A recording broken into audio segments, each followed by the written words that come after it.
Good evening. This is a lecture on women in Judaism from about the first century before the Common Era up through the 6th century, so the year 600 of the Common Era. So this is about 700 years that we're going to try to look at Jewish women's lives in this period. There are 3 questions that we ask in this course as we look at every culture that we've studied, whether it's the early Mesopotamian cultures, the Greek culture, Roman culture, Egyptian, or Jewish culture, and later on the Christian and the culture of Islam, especially at the time of the life of Muhammad. So each question we're asking is primarily, what are the gods or goddesses of this culture?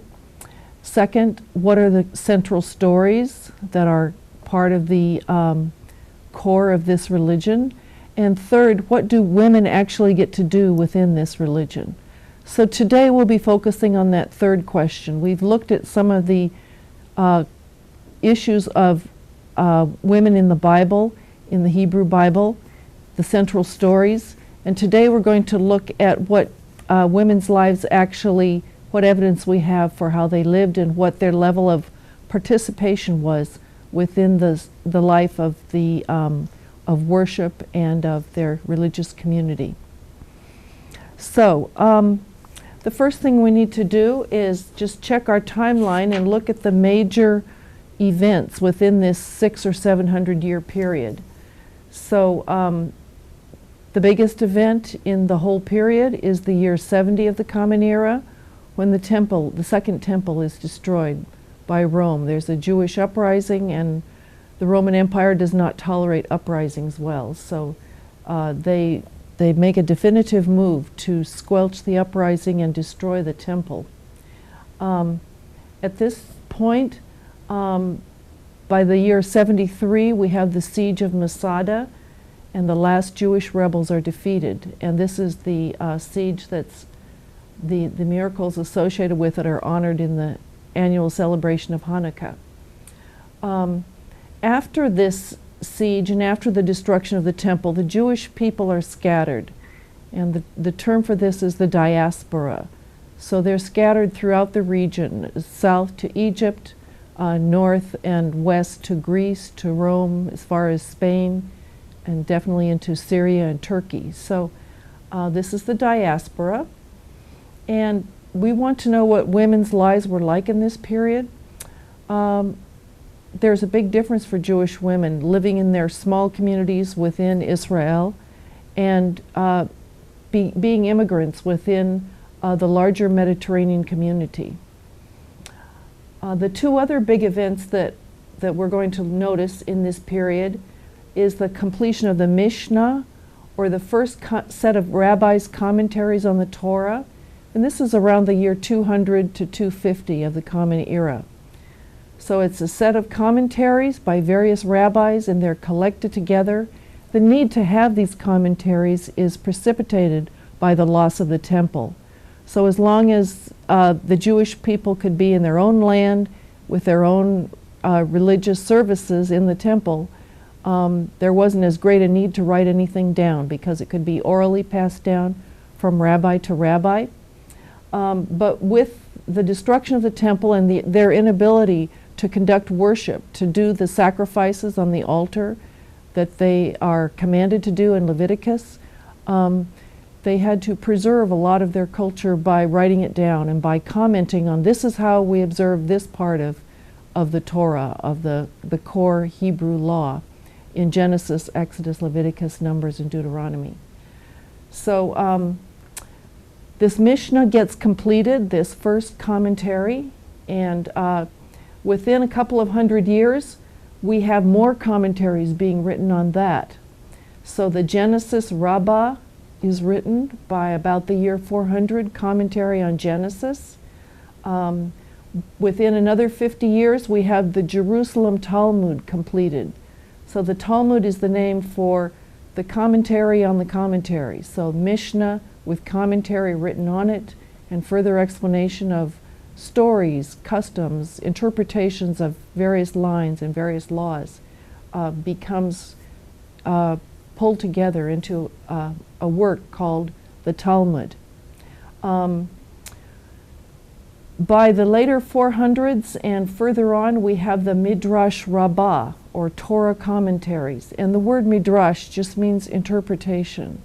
So it's a corresponding word to the word usually found in Christian Bible studies, which is hermeneutics, and to the word found in Muslim studies of the Quran, which is tafsir. So Midrash is the interpretation or thrashing through of various possible meanings and debate over these issues of what the various meanings of the particular lines are. By the year 600, we have the Jerusalem Talmud completed by maybe 450 or some point like that. In Babylon, where some of the Jews are also exiled, we have another compilation of commentaries being compiled. And this is called the Babylonian Talmud, and it's completed maybe as early as 550 of the Common Era, maybe as late as 650, so sometime in that point. So it's commentary on the Mishnah. So actually one interesting detail for our class about the Babylonian Talmud is that it includes mention of a learned woman named Beruria. And I'll see if I can point out some details that are mentioned about her. So she is said to be the wife of a rabbi, and she's mentioned as being an excellent scholar of the Torah. She could be evidence that there are some women in well-educated families who are studying the Torah. Mention of her is at least evidence of the rabbis knowing that there could be a learned woman and having opinions on this possibility. Hundreds of years later, however, this bit of historical or textual evidence about Beruria gets snowballed into some more legends that are added on. And one of the legends says that she was seduced by one of her husband's students, because he's also a rabbi and a scholar of the Torah, and that she even committed suicide. So since these mentions are hundreds of years later, they're probably not true. They're probably folklore that has added into the text to satisfy somebody's need to make sure that she's not remembered in an honorable fashion, which she originally was. So for our class, for the issues of women in this period of Jewish life, we want to know exactly what women got to do and what their level of participation was. If we look only at the Talmud and at these sources written by rabbis, we might conclude that women's lives in Judaism in this period are very restricted, that they're very secluded, because as a matter of fact, they're excluded from leading the rituals and from participation in some of the rituals. And they're certainly excluded during their menstrual period from being even in the temple. They're excluded from touching the Torah during that time. But when we look through these commentaries on the Torah, we find that men are expected to do study of the Torah and daily prayer, at least morning and evening. But women aren't expected to do that.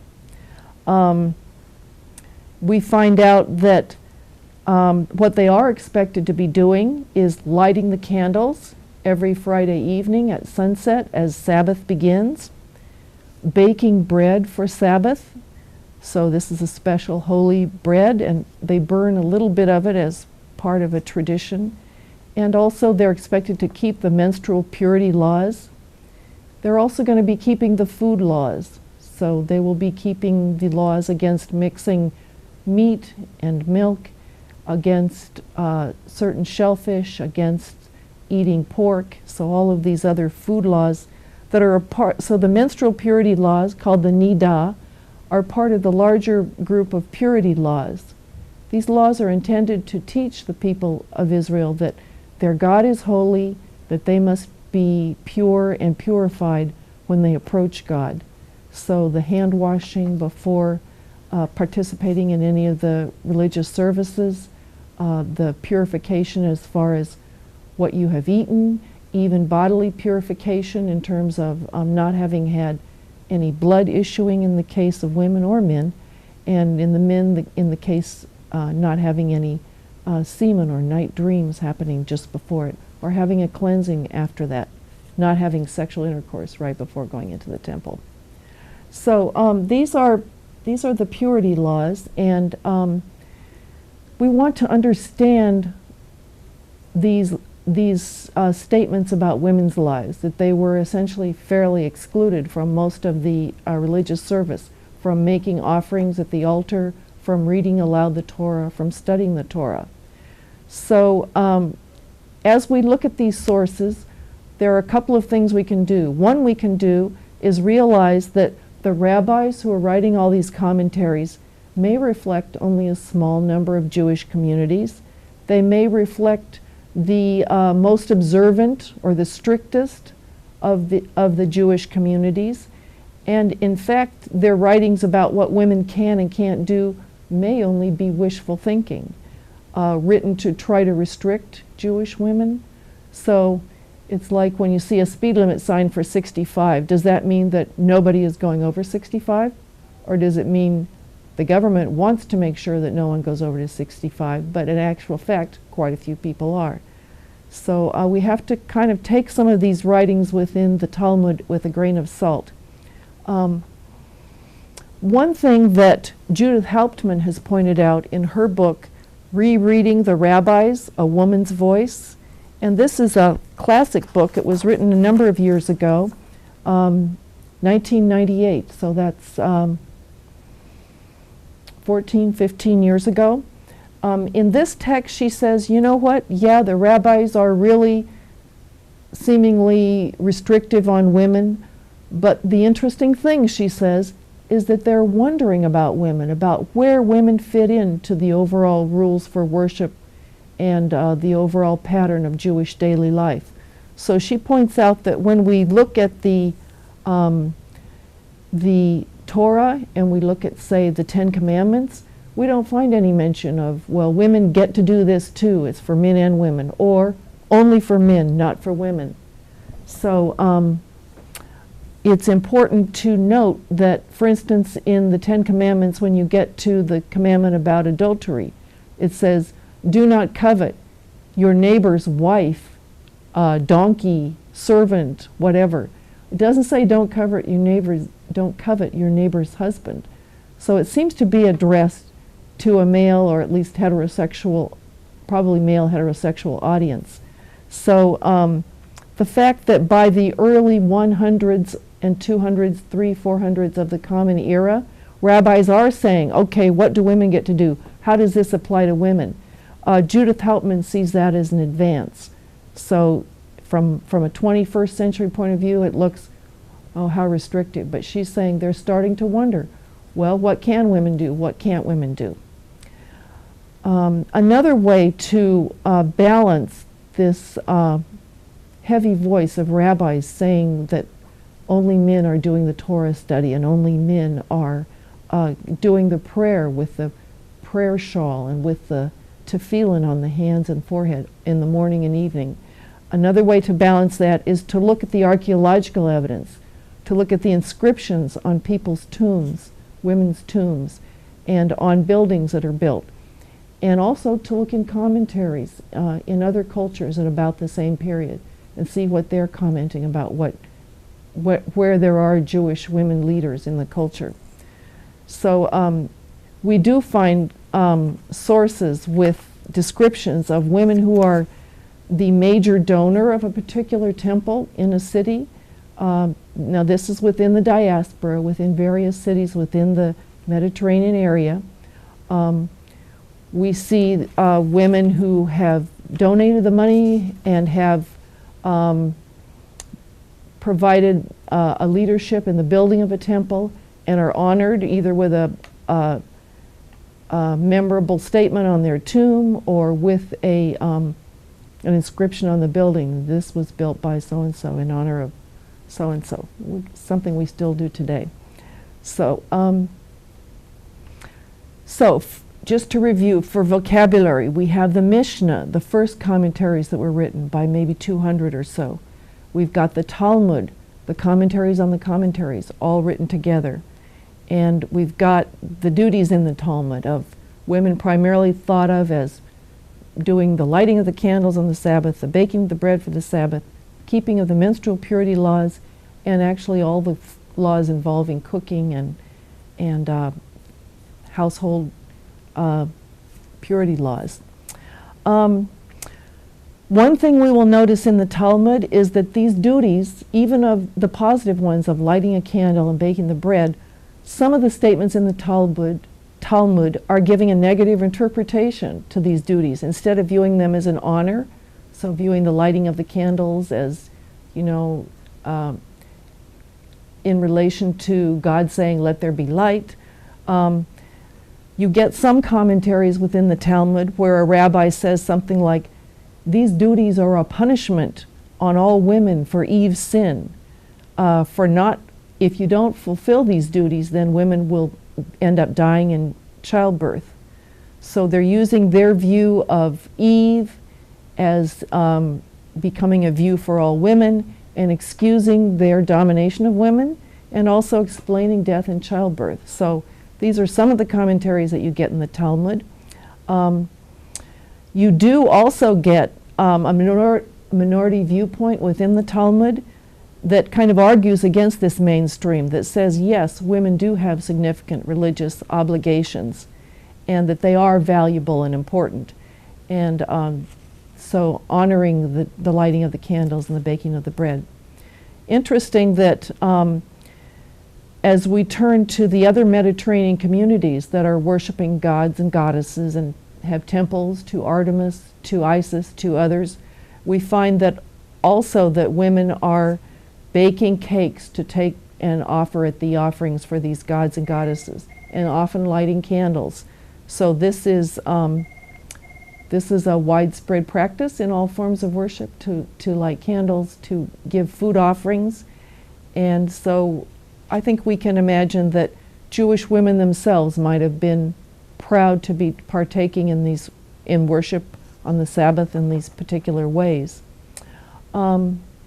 Another debate that comes up as scholars look at these texts from the Talmud is, to what extent did women in these first few centuries of the Common Era actually observe all the detailed menstrual regulations? You know, don't touch any man who's going to the temple if you're having your period. Your husband can't sleep with you if you're having your period, and he can't even sit on the same chair you've sat on. So we don't know to what extent that was an ideal that most people didn't observe, or to what extent it was observed. Some of the laws, for instance, the laws requiring a ritual purification bath after the end of the menstrual period, we can imagine women enjoying and being happy to take some time aside. And this actually relates to that book titled The Red Tent, where women enjoy their separate time and they enjoy the time for ritual cleansing from having had the period. So, and we have women today who are Orthodox Jewish women reporting that they like these rituals that honor their body and interpret them in that way rather than as in a negative way. So I'd like to actually quote from one scholar who's studying this period and commenting, and let's see, her name is Ross Shepard Kramer, and she says that we should remember that an intensification of the prescriptions against women is often a response to increased autonomy and authority of women. So the fact that there are more statements about women can and can't do this in the Talmud than we've had any opportunity to observe in previous centuries could mean that the people writing the Talmud are feeling a necessity to issue these restraints and restrictions because women are actually having more participation in worship and in the life of the Jewish people, more authority. Well, now we get to a subject of to what extent the law actually applied to women. So the law given to Moses on Mount Sinai was considered binding only on adult males who were free, not slaves. So the three groups of people that were considered exempt from observing all the details of the law were children, slaves, and women. So now we have to think about, what does it mean to be exempt? Is it a good thing to be exempt? If my country is going to war and I'm exempt from the draft, maybe that's a good thing, that I don't have to go and fight and be in danger, give up my life. On the other hand, if that exemption ends up placing me on the margin of my society with less voice, maybe exemption isn't such a good thing. What happened with this policy of women are exempt? So if we look at Deuteronomy 6:4, we see the statement, "Hear, O Israel, the Lord your God, the Lord is one. You shall love the Lord your God with all your heart, mind, and soul." And you need to pray in the morning, pray in the evening, and you need to bind on your doorpost the words of this command, Shema Israel. So this is put on the doorpost of the Jewish home, and when a man prays in the morning and evening, he takes this scripture, Shema Israel, Hear, O Israel, you shall love the Lord your God. The Lord is one, the Lord is your God, and puts this in a little box on his hand, each hand, and wraps it with a leather binding, and actually puts the box also on his forehead. So this was traditionally done only by the men in ancient Hebrew culture. And why weren't the women doing it? They were exempt. Why were they exempt? Well, we get quite a bit of discussion in the Talmud about why women are exempt and exactly what they're exempt from and what they're not exempt from. So they were exempt from study of the Torah. So you don't have to study the Torah. Just listen to it, or just show up for the rituals that you are involved in. You're exempt from daily prayer. So you're not going to do that lengthy, perhaps, half an hour or more, morning and evening prayer with the bindings, where you need the bindings with the box and the command on your hands and on your forehead. You're not going to have to read aloud from the Torah in worship. So when the scroll is handed to someone as an honor to read it aloud in worship, you're exempt from that. Don't worry about it. Well, now we're starting to say, wait a minute, what if I want to? Oh, you can't touch it because you're on your period. Maybe. And we don't know if you're on your period or not. You're female, so we don't really want you to touch it. So these customs started to be written down and debated and discussed when the Talmud was being put together. So basically what happened was that being exempt from certain things, like the study of the Torah, from having to be a priest, from having to do this daily prayer, changed into customs of women not being actually allowed to do these things. The main areas that they were not considered exempt from was keeping Sabbath. Everybody had to keep the day of rest, honor God's day of rest and keep it holy, and keeping all the kosher laws, so the purity laws. What's interesting is that we do have in various texts, including within the Talmud, some evidence of women studying the Torah. So that's one piece of evidence is Beruria. Some evidence of women blowing the shofar or the ram's horn on the Day of Atonement, on Yom Kippur, and doing other tasks from which they're exempt. One of the interesting things is that around the year 1000, when a famous Rabbi Shlomo Isaac, I'm not sure what his name actually was, he's commonly known as Rashi. So Rabbi Shlomo, I think it's Isaac. Anyway, Rashi had 3 daughters, and his entire business, his life occupation was study of the Torah. So that involved a lot of copying, a lot of writing down of notes, copying of other manuscripts to send to neighboring scholars of the Torah in other countries. And his daughters participated in this and were working very hard. They were very literate. They were studying along with him. They were copying out his commentaries, probably writing commentaries themselves. But one thing that we have as a report on their life together in this industry with his entire family was that the girls also, the women who were doing this Torah study with him, would use the tefillin, would bind the Shema on their hands and forehead, and would wear the prayer shawl. And actually, I don't know if I have a picture handy for the prayer shawl or the tefillin, but those are vocabulary words for this class. The little boxes on the hands with the leather wrapping is called tefillin, and it's a plural. There are two of them, another one for the forehead. The shawl is called the talit, T-A-L-L-I-T. Actually, you can almost hear the word shawl in the word talit. Probably a cognate with the word shawl. So the prayer shawl has four corners that have a fringe hanging down, perhaps knots tied in this extra little bit of yarn or cloth that's hanging down. And these fringes are called the tzitzil, and they are they're dangling as a man might wear this under his other outer clothing throughout the day.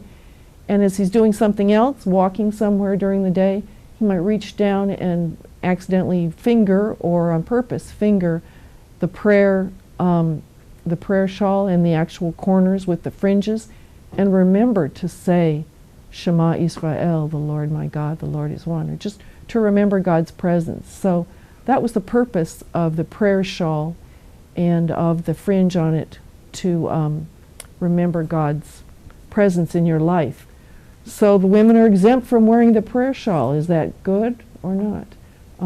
Today, women are wearing the prayer shawl, those who want to and who want to be observant in that way.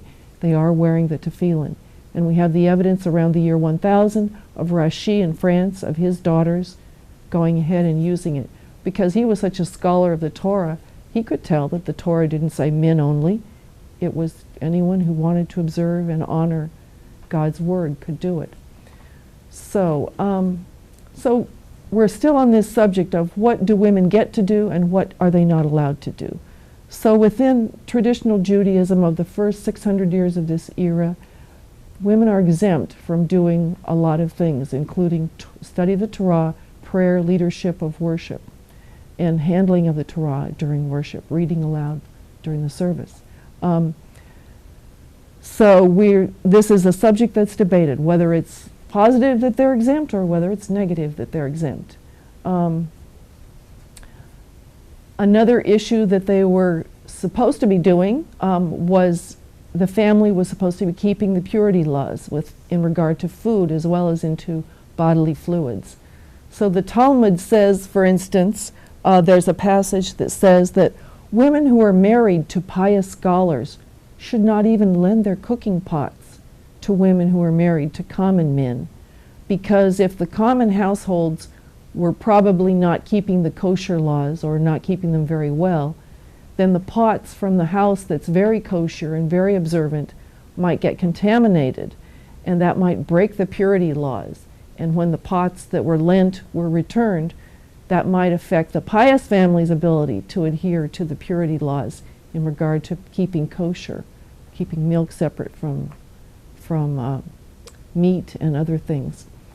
So, so women look at these passages within the Torah and they say, does that mean that some of these families were very, very strict, or a lot of these families were very strict and were not lending cooking pots? Or does it mean that that's what the rabbi who wrote that wanted to ensure was done, that women in pious households would be very strict about keeping their pots and their tools separate from another family that wasn't so strict? So once again, we just come up against not knowing to what extent these prescriptions, these rules, were actually practiced and how they were regarded by the women who are a big part of keeping them, of observing these laws. So again, the Talmud would lead us to expect that there weren't too many women leaders in the first 5 or 6 centuries of the Common Era. But in fact, when we look at the tombstones, when we look at the inscriptions on some of the synagogues, we do see women's names mentioned on the synagogues. And we can't even find archaeological evidence for whether women sat apart from men, as was prescribed in some passages within the Talmud. So we don't see that reflected in the structures that are remaining for us. We do see women prominent as financial supporters of synagogues. We see in other texts, such as the Book of Judith, which is an Egyptian text, we see it's written out, it's preserved in Alexandria in Egypt. We see a description of Judith fasting and of her observing feast days, of her praying nightly and leading a dance of praise. So we find out that Judith and some women were doing the nightly prayers and some of the prayers that they were supposed to be exempt from. We have many sources that tell us that Jewish women, as well as pagan and Christian women, loved to go out to religious festivals. So they were definitely participating in religious festivals. We even have texts that tell us that Jewish women were leaders in the practice of magic. So when you had people practicing magic, not all of them were pagans and Christians, some of them were Jewish women. So we know that gives us more evidence for what Jewish women were actually doing. So by practicing magic, we mean they were offering predictions for someone's future or cures for things. There was a financial business incentive here for practicing magic. Another Greek text is the Testament of Job, and we find that when prophetic, ecstatic activities are reported in the worship, that women are participating in that. There's a text called the Conversion and Marriage of Asenath, which is an Egyptian text about the traditional Egyptian wife of Joseph. And within it, we find some interesting details about her life as a Jewish woman, a convert to Judaism. We find that she gets no instruction in Jewish rituals, and that would go along with the idea of her being exempt. But she does hear about the daughter of the Most High. It's the most detailed description of a feminine aspect of God found in those early centuries. So 1st and 2nd century of the Common Era, except for some accounts of wisdom, Sophia. But there's this description of metanoia, the daughter of the Most High. We also learn about a community in Alexandria, Egypt, where Philo is the leader, and it's a Jewish monastic community. Women and men are equals in this community. So they're both reading the Hebrew Bible in Greek, and they both have an excellent classical education.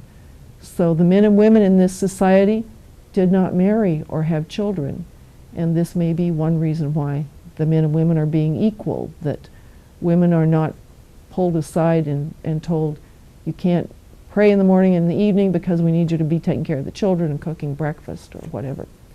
So childless women may have been attracted to this particular society or community, or women who are beyond their childbearing years, or women who have chosen to be celibate in order to study and learn and be a part of this community. One thing that we don't find as we look for evidence outside the Talmud of what women are actually doing and not doing is, we don't find evidence for women separating special dough and baking Sabbath bread. That doesn't seem to be mentioned in these other texts. We don't find a mention of them lighting Sabbath candles, and even of observing kosher laws and menstrual purity laws. So it's interesting that we don't find that mentioned in other texts. We just find the laws of do it mentioned in the Talmud. So I'll just mention some of the gravestones and inscriptions that are found on 8 synagogues in the Mediterranean area. So there's a Rufina of Smyrna, who is noted as the head of a synagogue. She's probably a non-Jewish woman who's a convert, and she's probably got some financial standing, and she's listed as head of this synagogue. There's Tatione of Phocaea, and she is mentioned as having a seat of honor in this particular synagogue because she paid for that synagogue to be built. Julius Severa also is the builder of a synagogue, the financial builder. Vittoria Paula is described as a convert at age 70 who built 2 synagogues. Faustina of Venosa is called Mother of the City. Tata of Aphrodisias is also called Mother of the City, and a Jewish woman. So it's interesting that we do find women in leadership roles within Jewish communities, spread throughout at least 8 places in the Mediterranean. So let's think now about why, as Jewish people are spread throughout the Mediterranean, and as they are winning converts to Judaism, as they intermix with Greek, Roman, Egyptian people in various countries, why would a synagogue with a high number of converts be a likely place to find women leading a role in public life, especially leadership in the synagogue? And the hypothesis made by Ross Shepard Kramer is that these men and women who were familiar with other Greek and Roman and Egyptian forms of worship and may have had public leadership in those communities would expect when they came into the Jewish community to also have leadership roles. Civic responsibilities would continue, religious offices would be expected. So she comments, the Greco-Roman environment, especially in Asia Minor, was particularly conducive to women's leadership.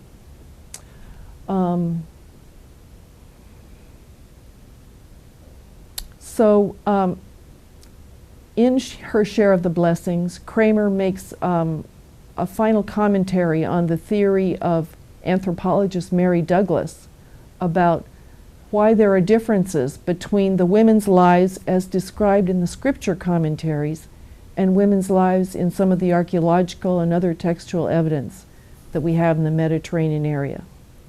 And her theory is, she says that probably the rabbis who wrote these texts lived with strong group identity.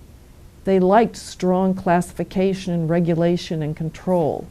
They had a strong interest in controlling women, in having purity laws, in separating themselves and their communities from the surrounding communities. So both the purity laws relating to food and those relating to women's monthly bleeding.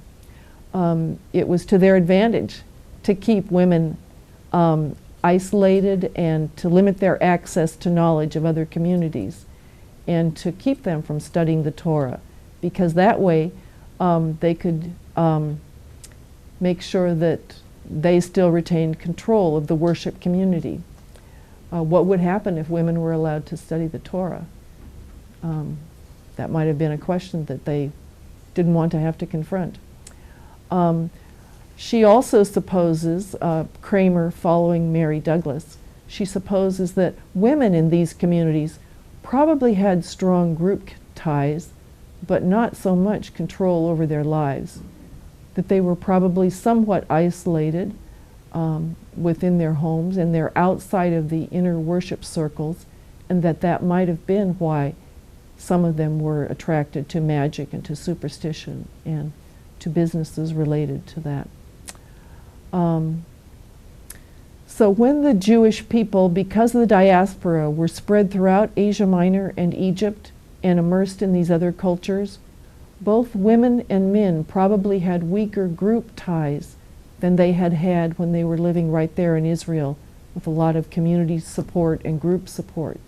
They were interacting with people outside their community, and those other cultures were becoming less controlling of women's lives, actually of men and women's lives, than they had been 1,000 years, 500 years earlier.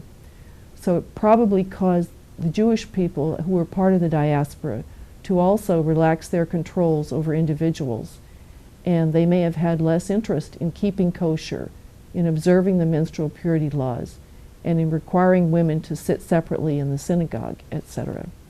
So that combination of less demand for kosher among the people themselves and more relaxation of some of these requirements as they encountered the other cultures may have caused the rabbis to write more about keep those kosher laws, keep the women separate, keep the women not doing what the men are doing. So those are some reflections on what Jewish women's lives might actually have been in that era. A few other things we want to mention are the legend of Lilith. So Lilith, her legend developed somewhat during the 6th century BCE, during the exile in Babylon and after the exile, but even more it developed after the deportations and the diaspora of the year 70 of the Common Era.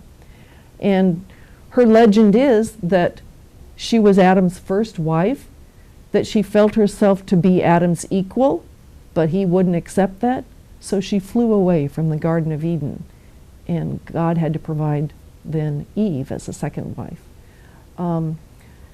Interesting that these legends developed, especially during the exile and after the deportations and the diaspora. And one theory that's been advanced for why these legends developed, especially at these periods of stress, was perhaps there was more fear during that era, and especially of those who were doing the writing, which would have been men and rabbis. That Jewish manhood was defined in part by the ability to have children, to carry on the family line, and there was fear of women not cooperating, so it might have been helpful to have a legend of a woman who did not cooperate with the whole patriarchal system and became then literally demonized, because in later centuries of these legends, the character Lilith not only is the wife who refuses to be ruled over by Adam, but she becomes a demon who actually harms children and harms women who are giving birth, and she doesn't want the good quote-unquote wife to have children who are going to inherit and be the proper Jewish family. So there's these interesting legends, and of course nowadays in the 20th and 21st centuries, there are women who are trying to reinterpret that Jewish legend and kind of weed out some of the negative and look at the positive aspects of Lilith. Okay, so we've talked about the major aspects of women's lives in this period, and I want to point out now some books that I brought with me.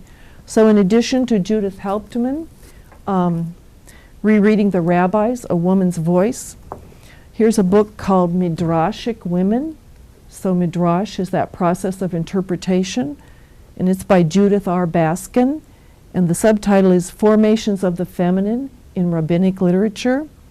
So they're looking at how women are portrayed in the literature of the first 600 years of the Common Era, and they're pointing out the positive things that crop up now and then the negative or limiting things that pop up. Here's another book by Rachel Biale called Women in Jewish Law, The Essential Texts, Their History, and Their Relevance for Us Today. So Orthodox women today are deciding whether they need to keep these menstrual purity laws, the NIDDAH, N-I-D-D-A-H. I'll just write that down. So the vocabulary involved for today is N-I-D-D-A-H, the menstrual purity laws, the Talmud, the earlier Mishnah, which the Talmud is interpreting, and the whole process of midrash, or interpretation. So those are some of the vocabulary words for today. So Orthodox Jewish women today are deciding how they can keep the Torah faithfully and also participate equally within their communities. And the final thing I want to show you for today is, or describe for you, is what a page of the Talmud actually looks like. It's fascinating. So I don't know if you can see this, but here is a page, here is an actual page, the first page of the Talmud. And here is a diagram of what it looks like. So up at the top, you have the word Bereshit, which is Genesis, and you have the words chapter 1, and then you have the first word of the passage. So that tells you what passage is being interpreted on this page. And then the interesting thing is that in this block we see what the Mishnah, in block A, you see what the Mishnah had to say on that passage of Genesis. Then you see what the Talmud, the later commentary on the Mishnah, which is the commentary on Genesis, had to say. Then you have a section where the words of Rashi about this particular verse are recorded. Then you have the words of other commentators. So every little box on the page is somebody else's commentary, and this extends right up to the present. So you look at a page of the Talmud, and it's very complex. You're going to know the Bible verse involved, then you're going to know the earliest commentary, the next commentary, Rashi's commentary, other people's commentary, and it's really a complex and wonderful process of interpreting God's Word. It's a much more lively debating process than we find in most of Christianity, where there might be some authority, like the Pope or the head of a church, that decrees what the interpretation will be. Within Judaism, you have an appreciation of a variety of interpretations and an appreciation that we can't really decree once and for all, you're going to believe this and you're not going to interpret it that way. So there's a wonderful variety of interpretation. So this is a book called Back to the Sources, Reading Classic Jewish Texts, the first complete modern guide to the great books of the Jewish tradition, what they are and how to read them. Okay, so that will be enough for today. For the next lecture, we'll be looking at Jewish women in the 20th and 21st centuries. So what women in the various branches of Judaism are doing right in the last 100 years and today, and how they've integrated themselves in terms of becoming rabbis, having access to bat mitzvahs as well as bar mitzvahs, reading the Torah, studying, publishing on the Torah, doing all the commentary that for many centuries they weren't expected to be involved in. So that's all for today. Thank you very much.